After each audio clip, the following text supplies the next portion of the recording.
الفضة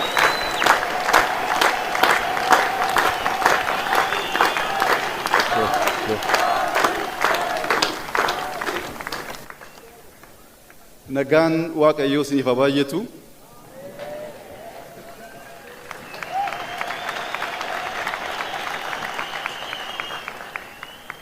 kabajamoo obbo Taaggasee Caafoo, kabajamoo obbo Agenyaw Tashaagar, kabajamoo obbo Tamasgan Xuruneh, kabajamoo pirezidaantii keenya obbo Shimallis Abdiisaa, guyyaa har'aa ummata jaallan, biyya jaallan, biyyatti guddan, biyya eenyummaa keenyatti barre kana keessatti miira obbolummaan, hafuura jaalalaan, bifa baay'ee nama gammachiisuun wal arguu danda'u keenyaaf gammachuu onnee irraa madde, gammachuu natti dhaga'amu guddaa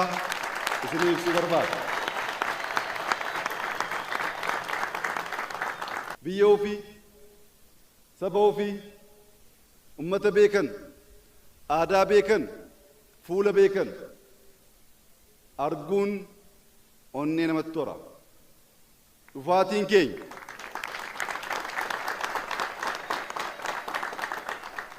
dhufaatiin keenya isin yaaduu irraa onneef humna jaala keessan keessaa argannuuf isin agarree deebinee mul'ata qabanne kana biyya kana tokkummaa ishee eeguu, nagaa ishee, badhaadhina ishee, beekamtii ishee deebisuuf tattaaffii godhamuuf Naqamteef Wallaggaa daawwachuun hafuura keessan kana, jaalala keessan kana argachuun baay'ee murteessaa waan ta'eef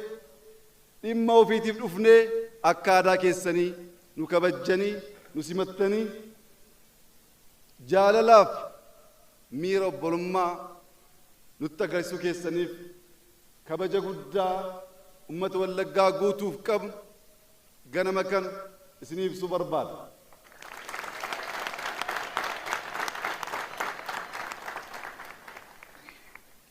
namni gammachuu keessa jiru miiraan guutama waan ta'eef baay'ee dubbadhee dubbii balleessuun barbaadu.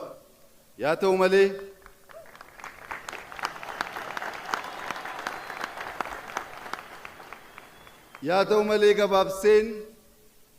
dubbii ijoo waan sadi irratti xiyyeeffate